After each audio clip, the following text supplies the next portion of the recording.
Hi there, Timothy Linsdau, video producer, Christian, volunteer for many different youth organizations. Now, what's going on in today's world? Some of the things I've reported before with green energy or issues with recycling. Well, look what I come across here.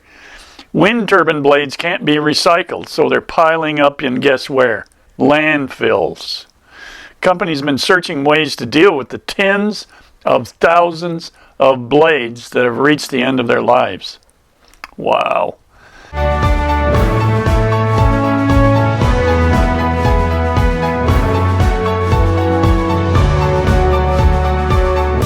let me tell you a little bit about a wind turbine blade.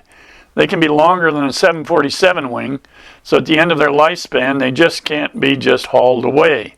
First, you need to saw through the lissom fiberglass using diamond-encrusted industrial saws to create 3 pieces small enough to be strapped to a tractor trailer.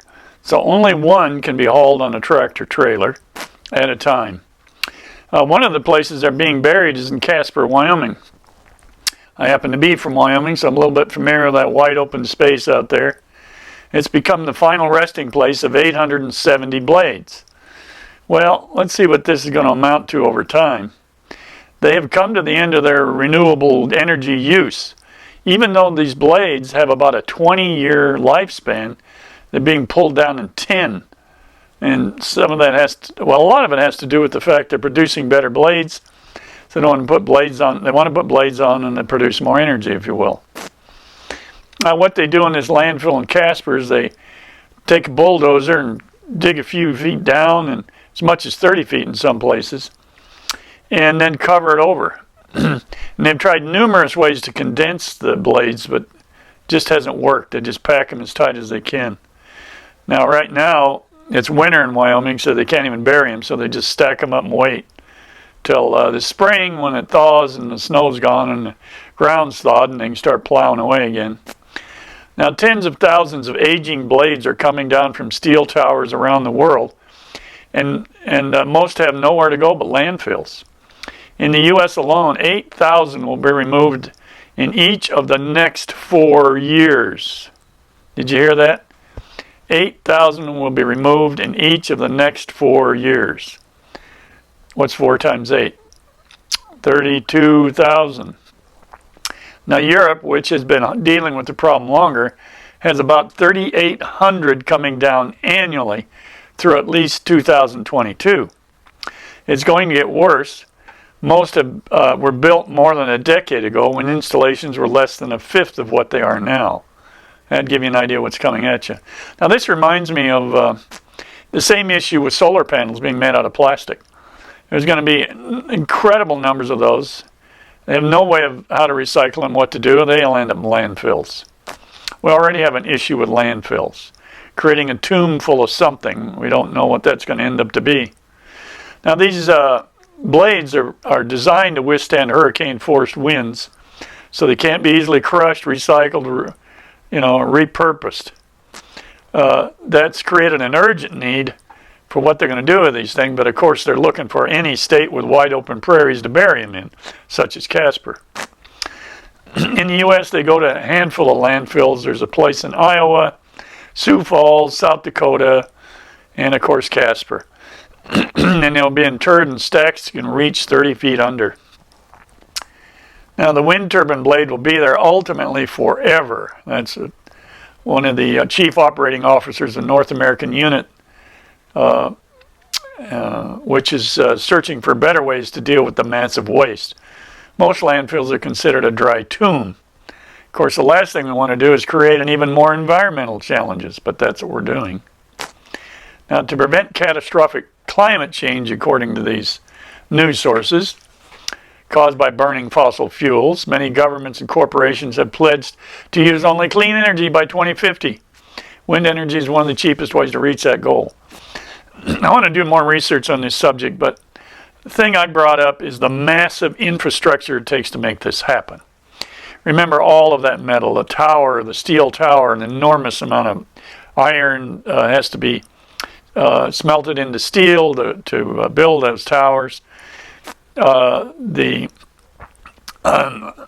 fan blades and everything that goes into them, All of that requires enormous amount of energy to create, a lot of energy to haul it there, and all kinds of energy to set them up, make them operable, to bury them, to lay the copper cable, it goes on and on and on. And I don't see anybody paying much attention to it. And this has kind of answered one of my questions too, that this goes on with hardly anybody seeing what's going on. We're filling up the landscape with these fan blades, but that's a bit of propaganda. I know it's a small percentage of our land space. Europe may be something different. Electricity comes from the turbines that spin generators, as you may know. Modern models emerged after the 73 Arab oil embargo got us started on this run. First windmill farm was established in New Hampshire in 80 and then in California. The first models were expensive, inefficient. After 92, when Congress passed a tax credit, manufacturers invested in smaller and more powerful designs. And give you an idea of the size of those things, the steel tubes can be 27 stories high that support these swooping fiberglass blades, by the way, that are killing large birds by the dozen. General Electric's made a 1.5 megawatt model enough to supply 1,200 homes, and that's all nice and neat. But we've got to pay attention to all these other difficulties that come around this effort. They say wind power is carbon-free. 85% of turbine components, including steel, copper wire, electronics, and gearing, can be recycled or reused. But not the blades. There is a company trying to design a system to crush the blades into a powder, reform them into, like you would, how they use particle board in buildings, something like that. So somebody's trying to come up with something. Usually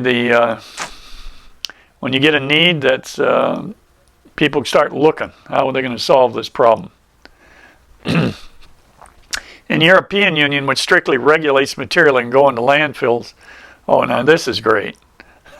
Let me tell you this again. In Europe, strictly regulates material into landfills, so some blades are burned in kilns that create cement or for power in power plants. But the energy content is weak and uneven, and the burning fiberglass emits pollutants. Oh my, the holes we dig. Some more info. In a pilot project last year, that company that grinds them into dust was looking for chemicals they could extract. So they're trying all kinds of things to make it sustainable, and there's a lot of interest in it. So on they go. It says we can process 99.9% of a blade and handle about 6,000 to 7,000 blades a year in a plant. This company says the company has accumulated an inventory of about 1 year's worth of blades ready to be chopped up, recycled as demand increases. He said, when we start to sell to more builders, we can take a lot more of them.